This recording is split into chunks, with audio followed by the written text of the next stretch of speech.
wanted to make a short video on this roof rack, the Hooke Road.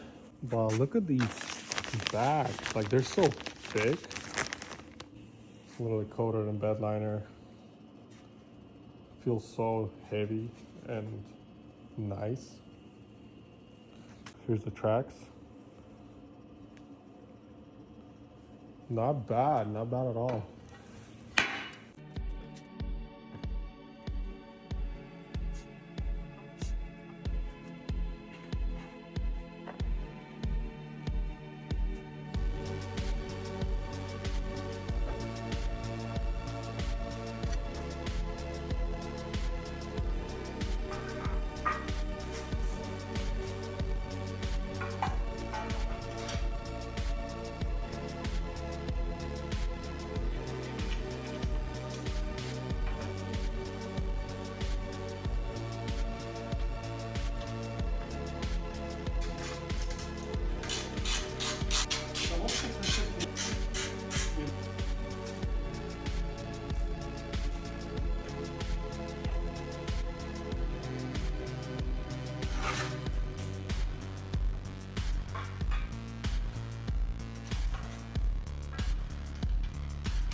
I haven't tightened any bolts. I'm gonna take each bolt out. Well, each bolt's out, and I'm gonna put silicone. Roof rack looks pretty good. Like honestly, for the price, it's literally competing with high-end roof racks. Like this looks legit. I mean, it's heavier because the more expensive roof racks are aluminum. They're usually steel on the sides, and then aluminum racks. Brackets didn't break. I just carefully pried these little connections. Not a lot, just enough, and it clicked off. It was pretty simple. I used a little vacuum to vacuum all this little dirt.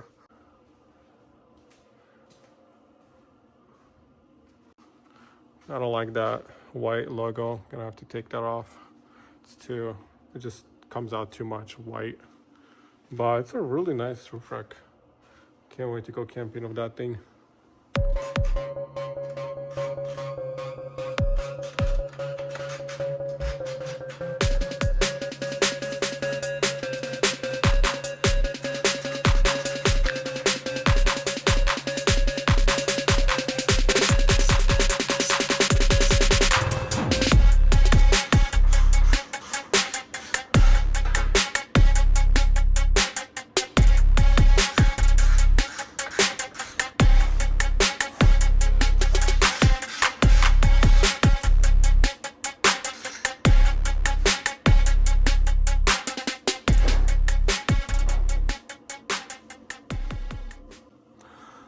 Whew, that actually took a while. Just all of these little bolts. And I was trying to make everything like perfect. I didn't use any Loctite. I don't think I have to, but we'll see. all of these bolts. But honestly, everything fit really well. Like, I'm actually really happy. But another thing I thought of, I used to mount this on the stock bar. That's why I have extra bars. And I barely used to reach under and screw on those nuts. Those nuts that hold on the clamp. So I'm not sure what's gonna happen now. It's funny because I bought this so I can put the tent on, and now I don't know how to put the tent. Another big thing is when I was assembling, it has these little holes. And I did this on the driver's side because two things. I'm planning to maybe add stuff on that side, so I'd rather boom and then move it over to the passenger side so there's more weight on that side. And if I put stuff here, I won't be able to attach anything else. But I'm not sure what to do with this. Do I like buy some clamps? Do they make clamps? Because this is just a rail and a bolt. Technically, right there. Technically, I could just grab a similar rail bolt, put it in here, but how do I tighten? Or how do I fit my hand into here to tighten the bolts? Yeah, I'm gonna have to figure that out. But thank you for watching. This is how she looks after we're done. Still amazed how thick those are. It's looking good.